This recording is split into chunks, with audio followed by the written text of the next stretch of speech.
Live from 2005 at Studio 60 on the Sunset Strip. Jokes. We got jokes. Thoughtful jokes and comedy. That's what we would say if Studio 60 and Sunset Strip, the Aaron Sorkin epic, was a real show. The show that they do, the fucking sketch comedy show, but not the actual show, Studio 60 on Sunset Strip, which is Aaron Sorkin's mind palace about a world where a West Coast produced Saturday Night Live ripoff is as important, as high stakes, and as courageous to do as going into a cathedral and calling God an epic cocksucker. Live from the year 2016, it's Devil's Island, and Donald Trump is the latest inhabitant from President Hillary Clinton. That's what you would be hearing if they had allowed Studio 60 to run more than one season. It's true. They could have spoken so much more truth to power.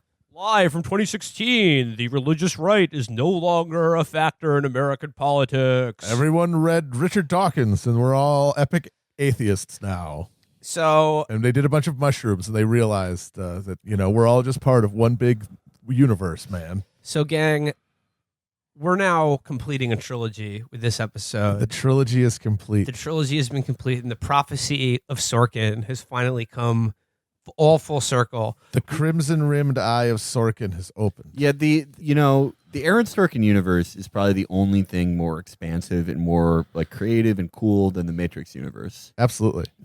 Because it's like, all right, what's politics? Boom, West Wing. What's the news? The newsroom. Okay, but what's the last piece of civilization? It's late night live sketch comedy. Yeah. Sketch comedy. And now we have it. It's Studio 60 on Sunset It's comedy Strip. in general. I guess, I don't know if we'll ever do Sports Night, but... No, I mean, Sports Night is his least bad show, largely because it's only 20 minutes. Okay. But this it is- is. I did watch it when it came out, and it is hilarious how super important he treats what is just a ripoff of SportsCenter. It's amazing how important he treats. I mean, it's just like packages of bloopers of like guys getting hit in the balls with a fucking soccer ball. It's amazing how important he treats everything. Yeah. Like if Aaron Sorkin you could con Aaron Sorkin into doing a show about the production of America's Funniest Home Videos, and it would have the same like gravitas, the same like, oh no, a nuke's about to be launched, musical cues, the same long tracking shots of people going down a hallway. You could literally do it with anything. This is a man who's constantly on edge. I know that I rail against uppers a lot, but this is what uppers do to your brain. He views every cultural production with the gravity of the early space program. It's all as freighted with import as landing a man on the moon.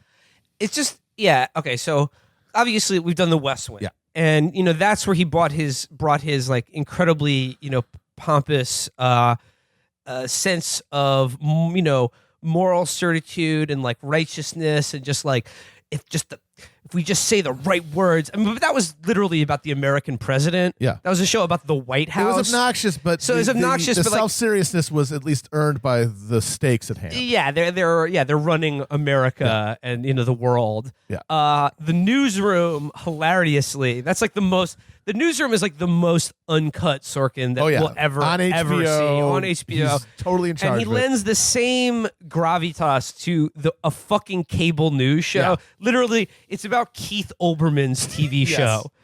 Yeah, and how is he going to dress down George Bush's shameful antics tonight? Yeah. And that was obviously absurd, but nothing compares to bringing that exact same attitude to a fucking sketch comedy To show. SNL. To Saturday Night Live. And the thing is, not even SNL, because SNL exists in this universe. It's a show that hasn't even been on as long as SNL. It's an SNL. It's basically like Mad TV. It's not even a show about SNL. It's about Mad TV, only without as many hilarious characters like the Asian lady and the mentally handicapped child. It's like Aaron Sorkin's so amazing because he refuses to, like, he makes fictional universes where everything is the same except his guys. Yes. Like Reagan was president. He was there's the same timeline in the West Wing, except for a couple presidents. In Newsroom, it's not that Jeff Newsroom is a Keith Olbermann, Jake Tapper composite character. Those guys exist. They just respect it. Like, they respect Sorkin's guy more. Yeah. He's the like, best version of any of them. Right. It's truly insane. It's like if Dragon Ball Z existed in the same world, existed in a world where like the UFC was real. It's like it is how a 6-year-old would make a show, because it's like, all right, is this a concurrent? Is this like, you're highly fictionalizing, combining things because you don't have time to show everything? No, all the guys are real and they respect my guys more. I mean, if you want to go back and listen to the West Wing episode 101, newsroom episode, episode 111, because I know we talk in those episodes about how like the major Sorkin motif is that no matter what he's writing about, no matter what character he's writing about, like the main character is always him, and then like a smart but strong woman who must be brought to under. Yeah, she must be brought smart to heel for a woman. Yeah, but she also has all of those annoying woman feelings, and she has to kind of be dressed down and reminded of her place. It's like the Aaron Sorkin, like the major theme in all of his work, like where it doesn't matter what he's writing about, the only thing he writes about is what I, the smartest, coolest person in the world, would say to the right person in that room at the time to change the course of human events. Yeah. Except this time he's doing it about also a second-rate version of Saturday Night Live, which he is imbued with the same self-seriousness as like Cronkite saying the Vietnam War is lost. Yep. Is doing a sketch that this is a 2-episode plot arc called Crazy Christians. Yeah.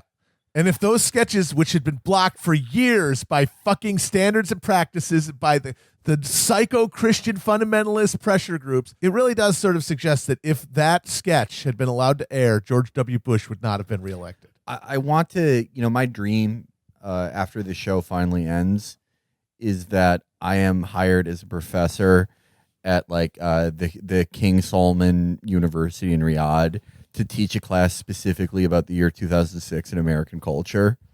And my starting syllabus, it would be The Interpreter with Nicole Kidman, Collateral, yes, and then Studio 60 on Sunset Strip. This is a truly lost era, and nothing captures so much why we have forgotten it like this show. There are, I assume, 9 hours of this extremely short run show. 20 hours. I'd say at least half of it is about just triggering the fundies. Oh no, that's the whole thing, is they're battling because the network is always telling them you can't do that. It's too. They actually say this in the opening, in the pilot. It's too funny and smart. You can't put that on air. And it's never. It was not really about the money. It's not about the advertisers the way it was with Newsroom, where you're going to get the Kochs mad at us. It was, we're going to get so many letters from fundamentalist Christians that we can't allow it on air. So in his universe, all of the good comedy is being prevented from going on air because the studios are scared of Christians. I mean, I can't underscore this enough. Like the way the West Wing was all about, here's my fantasy version of like the American, capitalist imperialist state being run by good people. Yeah. Here's the smart people. The good. This is how I would run the country. Mm-hmm. Newsroom, even more hilariously, because it was like just a remix of news events that had happened like a year prior. So he was like, this is how the world's best fucking newsman would have responded to the Gabby Gifford shooting or whatever. He would not have said she was dead. The import of all of this is like that this matters. Yeah.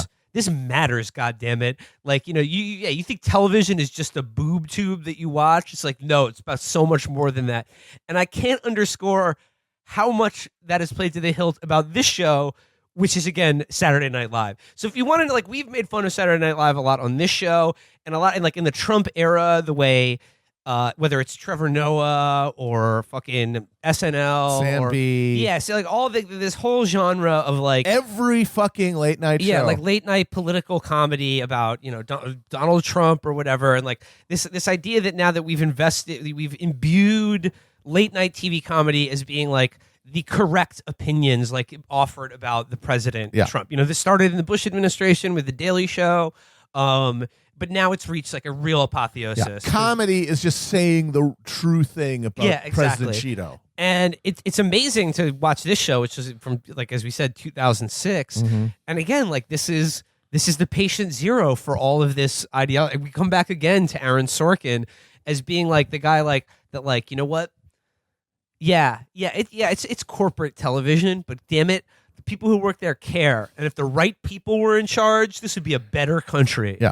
If we had smart, TV's dumb, but if we had smart TV, Yeah. people would be better. And people were waiting for it. People watch smart TV, but they are not getting it from the cowards at the network. And like what he's really saying though is like people need to be watching Aaron Sorkin Yes, TV shows. correct. You know? Obviously. Well, there is something like accidentally genius about this, though, I believe. And it's that about 8 to 10 years before a comedy just got so shitty you can't even watch it ironically, unless you're Matt or Virgil and watch every Saturday Night Live for some insane self-destructive reason. I just need to see what they're up to. It's just too epic. I can't miss it. Before that ever happened, when there still was a lot of good comedy on average, well, not on average, but more so than now, it did explain why it would become so bad. And it was this false concept of this perfect past of comedy. There's this like comedy nerdness to this show, but not for like anything really that funny, because there is no sense of past. They have no cultural frame of reference because they've driven themselves completely insane by only reacting to culture around them. They lost the point at the wall they're supposed to stare at to not depersonalize and lose their space in the room. And it's just pure reaction and counter reaction and attempting to find some sense of history and then some sense of future and never finding it and just existing in this ether, trying to move back and forth between whatever cultural moment of the week and just flailing. Just doing the same thing where you say exactly what happened while making the epic face. And it predicted that. Yeah. Because that's exactly what the comedy in the show is. Now, that comedy in the show is depicted as like groundbreakingly brilliant. I'm going to take you through a couple of these episodes now that we've watched. I'll describe the characters in the show to you. But like as we go through it, I cannot underscore how jaw-dropping the gap between the way they talk about like the material, because the entire concept of the show is that like it's, Studio 60 on the Sunset Strip is sort of a moribund comedy institution. It's become very hack and lame and safe. And then like it's all about, they bring in the two guys. They bring in Matthew Perry and Bradley Whitford, who are like the like hottest, most cutting edge, dangerous comedy writers who like used to work for the show before they quit because the suits wouldn't let them do the crazy Christian sketch.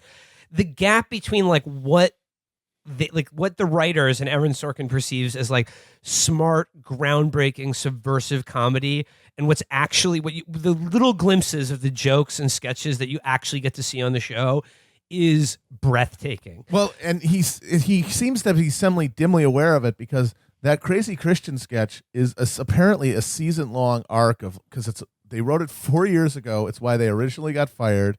Then they were gonna do it for the pilot episode when the original showrunner, played by Judd Hirsch, is told you can't do it, and then he does a Howard Beale thing on live TV saying TV is garbage. It's a sewer. You might as well not. You're not holding a remote. You're holding a crack pipe. Yeah, as Matt says, like he begins. We live in a society. Judd Hirsch, like I don't think he ever comes back. I don't know. I don't know. Who knows? I'm not going to watch enough of the show to find out. He probably. It opens with it's Friday Night Live, and like they're about and they open with their stupid cold open sketch, and it's like George Bush being dumb, but like prior to that, Judd Hirsch, the showrunner, had just been told by Standards and Practices, played by Michael Stuhlbarg, that like the smartest, most lively, just cutting edge sketch, they got to cut it. They say it's too smart, but it was funny. I mean, they're all saying this. Yeah. And so then he goes on a Howard Beale. He literally interrupts a live TV broadcast, tells the actors to like get off stage, and like addresses the camera in his Howard Beale moment, which then Sorkin reminds you 10 times after that like it was just like Paddy Chayefsky's network.